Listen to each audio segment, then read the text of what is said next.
Bonjour à tous. Hier je suis allée voir Flight, donc un film qui a été réalisé par Robert Zemeckis et joué principalement par Denzel Washington. Alors Robert Zemeckis on le connaît surtout, enfin moi en tout cas je me souviens surtout, quand je pense à Robert Zemeckis je pense bien sûr à la trilogie Retour vers le futur, et puis des films qui m'ont marqué comme Seul au monde. Voilà, donc globalement j'y suis allée parce que j'aime beaucoup Denzel Washington, et puis le sujet m'interpellait un peu parce que tout ce qui est un peu crash d'avion, c'est vrai que c'est un peu paradoxalement ça m'intéresse parce que je suis un petit peu phobique en avion, et enfin c'est bizarre mais j'aime bien voir les films comme ça, sachant qu'en voyant les critiques presse je me doutais bien que c'était un peu un prétexte, ce sujet de crash d'avion. Donc le film parle essentiellement de, je dirais, j'ai pas envie de vous dire vraiment la thématique parce que finalement c'est un film, quand on le voit, on découvre vraiment, c'est un peu un film en trompe-l'œil quelque part, c'est-à-dire qu'il nous emmène à un certain endroit, mais le but du film c'est pas ça.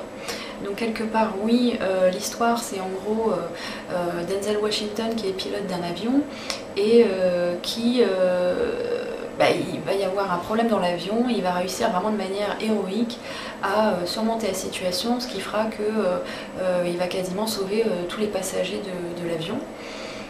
Sauf que quelque part il va être un peu vu comme un héros, mais quelque part c'est pas si simple que ça, parce que vous l'avez peut-être déjà vu dans la bande-annonce, en fait c'est un pilote qui a un petit peu des problèmes d'alcool et autres, aussi de drogue. Donc quelque part le film interroge sur plein de thématiques en fait. Je dirais essentiellement la dépendance, l'addiction à quelque chose, comment je pense qu'on entre dans la profondeur de l'addiction, de la lutte intérieure qu'on peut avoir quand on est addict à quelque chose, et puis surtout la notion de héros, de chute, de culpabilité, on peut être un héros à un instant T, puis en fait ne pas l'être à un autre moment, ou on peut être le héros d'un jour. Je pense ce film pose beaucoup de questions, et ce que j'ai vraiment apprécié, ce que je retiens dans le film, déjà c'est la prestation de Denzel Washington, mais c'est surtout le fait que le film, quand il s'est terminé, je me suis dit il m'a bien eu, parce qu'il m'a emmené sur un chemin que je voyais pas finalement.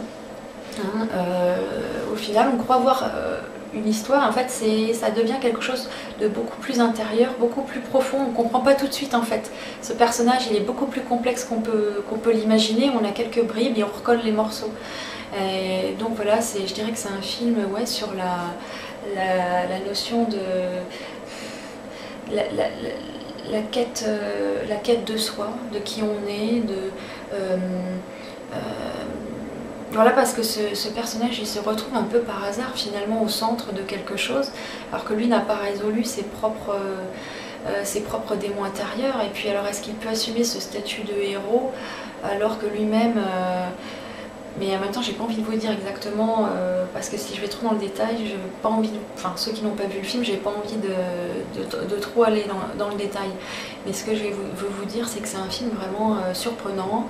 Bon, il y a quand même quelques longueurs, mais c'est, je pense, un très très bon film. Il y a des seconds rôles extraordinaires. Il y a toute une palette de second rôles autour de Denzel Washington qui font partie intégrante du film et qui sont soit comiques, soit pose questions, vraiment des très très beaux rôles. Et puis je trouve que tout ça est bien orchestré. Je trouve que Robert Zemeckis était assez inspiré sur ce film. Il y a une bonne direction d'acteur, et puis donc voilà, je vous le conseille vraiment. C'est un bon film, je ne dirais pas que c'est le chef-d'œuvre, mais c'est un bon film. Voilà, donc je serais curieuse de savoir ce que vous en pensez, parce que c'est un film, j'ai envie de dire, comme on n'en voit pas souvent, parce que c'est pas un film qui ressemble à d'autres films qu'on a pu voir. Donc voilà, j'attends de savoir si vous l'avez vu, et puis si vous comptez le voir, et puis si vous avez d'autres choses à faire remarquer sur Flight.